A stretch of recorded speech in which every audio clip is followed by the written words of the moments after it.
yang breath. We'll go over the important points of that movement. You mustn't go like this with your palms. A quick movement, like that. Then slow. Then another quick movement, pa. Then slow. All the small movements must be the same amount of speed as the long movements. You come back down in the same arc. This is one of the differences between the original Yang style. You don't come up like this. You don't come straight up, over, and then sit down. You don't do that. Now, after that movement, I'll do that movement again. Breathe in. Breathe out. The next movement is called pushing to the left. You do the same thing again. You relax your wrists so that they become yin on the in-breath. But this time you relax them both. Just swing them straight out to your right-hand corner, the northeastern corner. Up your center, over to the left. As your left hand comes over to the left, it flexes, and your right wrist is now hanging across your chest. The important points to remember here are to keep the right wrist straight in your center. Don't have your hand in like this. You must have about a 90-degree angle, a circle in front of you. The elbow hangs down slightly, as if there's a piece of string hanging here, holding here. Your left fingers are a little more than shoulder height, as if you're pushing a little door into the northwest corner. You start out facing the north. Now I'll do those two movements together. It's also important to remember that when this left hand comes up like this, it mustn't come right out over here. The left wrist must come straight up your center and then out to the left. And by that time the right wrist has taken over your center. Almost always there's a wrist in your center. The reason is that all these important acupoints here for taking the pulses, down 3 here, 3 here, 3 here, 3 here, they're all connected to the dantian, down here. And if you have your wrist right in your center, then you're said to have all of your centers in line. The chi is then concentrated on this point here, and it becomes very powerful. So those two movements together look like this. You breathe in.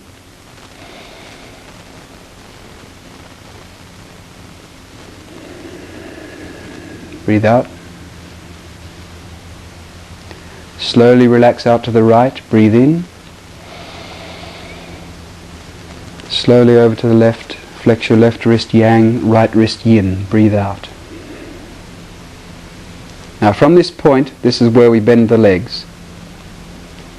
So, I'll show you what your hands are going to do first. Your left hand, on the out breath, just simply continues that circle down, across your body, and the palms come directly underneath each other with the left hand facing down. Not like this, as in most of the other styles. The hand must come down, straight down across your body, like this. This is a block with the hard part of your arm instead of the soft part. It's a block across your body, like that. As you do that, you bend your legs. So you sit down with most of the weight going onto your left leg. You don't move your right hand. As your left hand comes across your body to come underneath your right palm, you turn your right toes 45 degrees to the right. Just the toes turn, don't move the heel. Now you'll notice my eyes. I'm not looking this way, I'm still looking to the front, but my head isn't turned. In Tai Chi, you mustn't turn your head either way. Your eyes do the looking for you, and your head always stays in the position where your center is. So at this point, my eyes have stayed on the front, looking out of the corner of my eyes like this. This hand's blocking here, directly underneath this one. In fact, the arms are almost parallel. That's on the out breath. I'll do that second movement and the third movement again. Breathe in.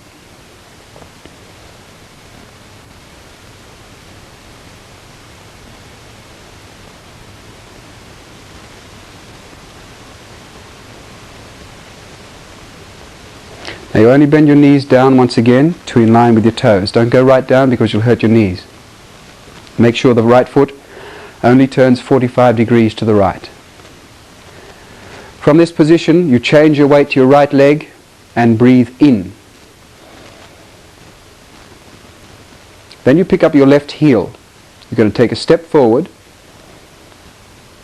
The important point here is not to bring this left foot across to the right at all. When you step forward, the foot must not come across like that.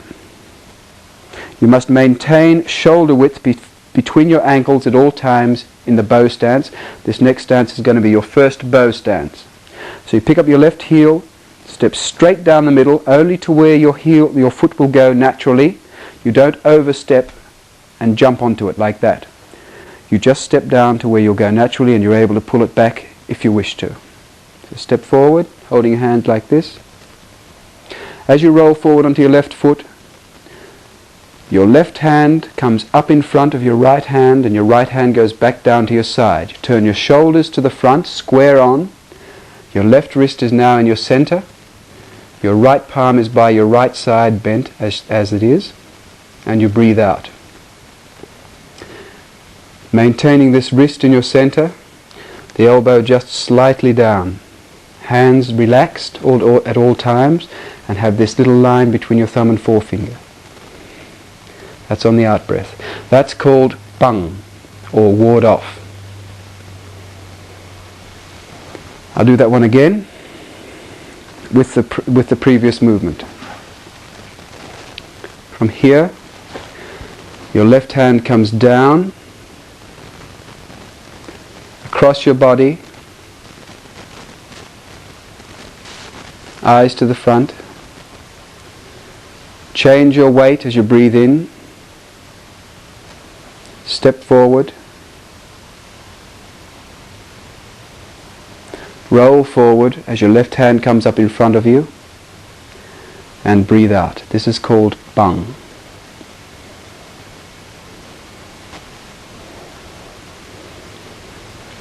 From this position, with the weight on your left leg, 70% of the weight on your left leg, you now do the reverse of this block you've just done here. Your right hand now relaxes and comes straight through underneath your left hand, which turns slightly down like that. Your eyes look to the right. Your body turns to the right as you pick up your right heel. Just picks up off the ground like that as you block. Now you pick your right foot right up off the ground and you put it down in the same spot, making sure not to bring it across like this. Put it down in the same spot. Roll forward towards the east. Your right hand comes straight up in front of your left hand. You flex your left wrist as if you're holding a small ball in front of you, and your left toes are dragged towards you 45 degrees. You must make certain that you don't push your heel back like that. You must drag your toes towards you as your body comes and faces the east. The palms directly behind each other like you're holding a small ball. That's on the out breath. I'll try that again. From here,